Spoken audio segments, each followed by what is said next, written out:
Casinos are fascinating places. While they can make tons of money, they don't really have a product.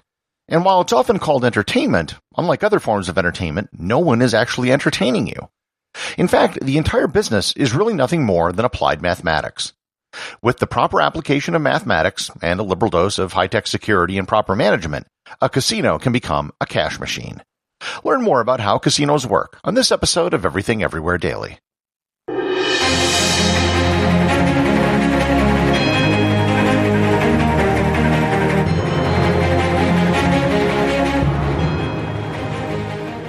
This episode is sponsored by Masterclass.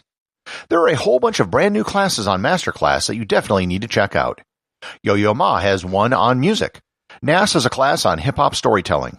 Madhur Jeffrey has a course on Indian cooking, and Jess Krebs has a course on wilderness survival. And the entire band Metallica is now teaching a class on how to be a band. You can start learning from the world's best for only $15 a month. Just go to everything-everywhere.com/masterclass or click on the link in the show notes. Once again, that's everything-everywhere.com/masterclass. I have a confession to make. I enjoy visiting casinos. However, I also have another confession to make. I almost never gamble. When I tell people that I don't gamble, they often think it's for religious reasons or maybe I have a gambling addiction. However, neither of those is the case. The reality is a lot simpler. I have a degree in mathematics. I know mathematically that the odds are against me anytime I put a bet down at a casino. I might win, but I probably won't, and the more I bet, the greater the odds of losing. So, that being said, I do enjoy casinos. What I find fascinating about them is how efficiently they are designed to use psychology and mathematics to extract the maximum amount of money from their customers. In that spirit, I want to go over just exactly how casinos work, how they manage to make money, and how they manipulate people to give it up. I'll note right up front that every casino is a little different. A mega casino in Macau will be different than a casino for locals in Las Vegas, which will yet again be different from a casino on an American Indian reservation. Nonetheless, they all have enough in common that a general discussion can be had. So, let's start out with the core of any casino, the games. What if I gave you the opportunity to play a hypothetical game where the rules are as follows? We'll flip a coin, and if the coin comes up heads, I'll give you $1. And if it comes up tails, you give me $1.05. Would you play that game? Most people wouldn't play the game because it's obviously unfair. But if you boil it down to its essence, pretty much every casino game is the same thing. Every game in a casino has advantages, oftentimes just small advantages, which goes to the house. Let's take the game which makes the most money for most casinos, slot machines. Modern slot machines are nothing more than a custom-built computer. All of them have what is called a built-in payout percentage. This is defined as the percentage of money which is returned to the player over time. In Las Vegas, slot machines at various casinos will have payout percentages from about 98% to 89%. This isn't a winning percentage, but it reflects on average how much of the house will return on each spin of the wheel. As I noted, in most casinos, slots make up the majority of the revenue. The games are popular and simple. While there are a few things you can do to increase your payout, it usually just involves betting the max number of coins. Slot machines will usually have bright colors and lights, and they make a lot of noise when you win. The reason why the machine will make a lot of noise is that the house wants you to think that the people around you are always winning. It can psychologically make players think that the odds are better than they really are. Table games are the other popular games at a casino. There's only really a handful of games that are regularly played: Blackjack, craps, baccarat, and roulette. How the house gets its edge in each game is slightly different. In roulette, there are 36 numbers, but the payout for any one number is only 35 to 1. Likewise, tables will either have 1, 2, or occasionally 3 zeros on the wheel. The zero space is neither red nor black, so if you make a color bet, the odds are always less than 50%. In blackjack, the house odds come from the fact that the player plays first. The dealer has a predetermined algorithm for what they must do for the cards they are dealt.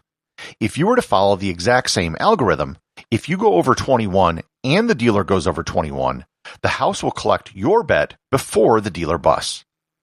Unlike other casino games, each hand of blackjack isn't independent of the other.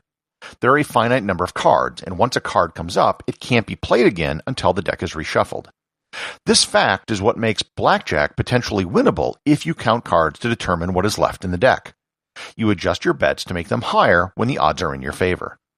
However, casinos counter this by playing multiple decks of cards at the same time and by just banning people who are making large swings in their bets.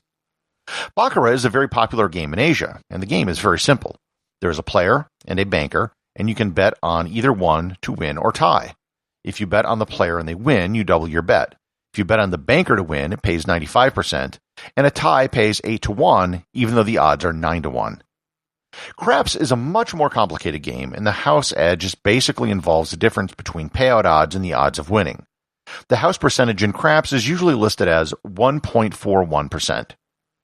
With the exception of slot machines, most games will usually not have any more than a 5% edge to the house.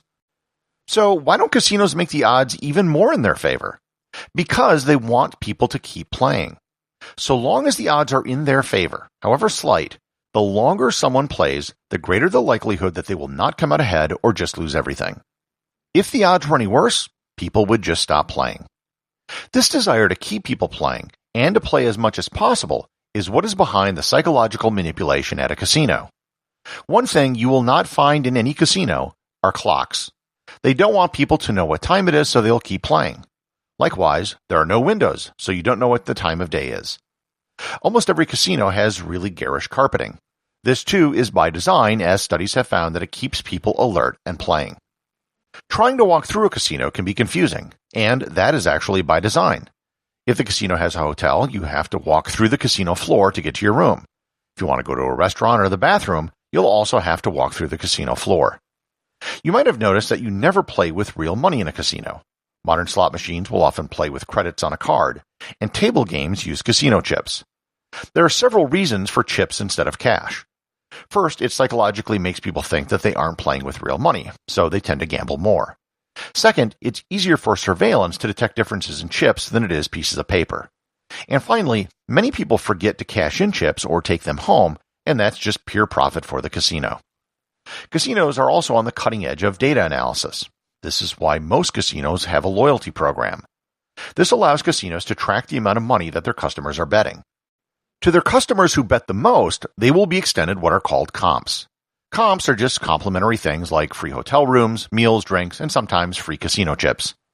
The reason why they will extend these comps is to get people to come to the casino more often and to gamble more frequently. If you're a high enough roller, known as a whale, these perks can be quite large. This can include flying in clients on private jets. There is one notable story of a person who worked at the front desk of a hotel on the Vegas Strip. Several celebrities came in looking for a room, and the hotel was full. The only available room was in their most expensive suite. The person at the desk said they could have the room for $5,000 a night, which the celebrities agreed. The person at the front desk felt proud of themselves for selling the suite, but they were later reprimanded. A whale came into town, and there was no place at the hotel for them to stay. The whale would have bet $5,000 a hand at the blackjack table, so the money made by selling the room was nothing in comparison to what they would have made at the gambling tables. As they were reminded, they were a casino hotel, not a hotel casino. Another classic story shows the power of keeping people in the casino. Australian billionaire Kerry Packard was a notorious gambler. In September of 2001, he was in Las Vegas and was up several $1 million and was about to go home. When the terrorist attack shut down all of the flights in the country, he was stuck in Las Vegas for several more days, where he gambled more and wound it up with a $6 million loss. Given the amount of money in a casino, and the fact that every game has such slim margins, there is an ever-present concern for theft and cheating. One of the first things you'll notice in any casino is the ever-present eye in the sky on the casino floor. If you're at a casino, look up the moment you walk in, and you'll see a small black dome on the ceiling. All of these are hiding cameras. The cameras can detect player cheating, but they also keep an eye on the casino workers. Everyone has someone watching them. The dealers are watched by the supervisors, who are responsible for the tables, who are themselves overseen by a pit boss, who is in turn observed by the camera. One of the most important tasks is the handling of money. You can exchange cash for chips at a cashier window or at a table. Once your money is exchanged for chips at a table, it's put into a locked box where it can't be accessed by the dealer. If you want to get cash for your chips, it has to be done at the cashier's window, where all transactions are done in clear view of the cameras. All of the cash is processed and counted in a special secure room called the count room. Count rooms may be divided into soft count rooms for paper bills and hard count rooms for coins. The count room, like everywhere else in a casino, is monitored by cameras and often microphones as well. There they will count and bundle the money which is brought in, and there it will await transportation by armored car to be deposited in a bank. I find casino management to be a really fascinating subject. The amount of attention that goes into the smallest things is astounding, and it is all for the purpose of separating you and your money. Despite all of the detail and attention that goes into running a casino, it is at its heart a very simple business. You create games where the house has a statistical advantage, and then get people to play as often and as long as possible to improve your odds of winning. It's both why I find casinos fascinating and why I never gamble. The associate producers of Everything Everywhere Daily are Peter Bennett and Thor Thomsen. If you'd like to support the show, please join the list of patrons over at patreon.com. And also remember, if you leave a review or send me a question, you too can have it read on the show.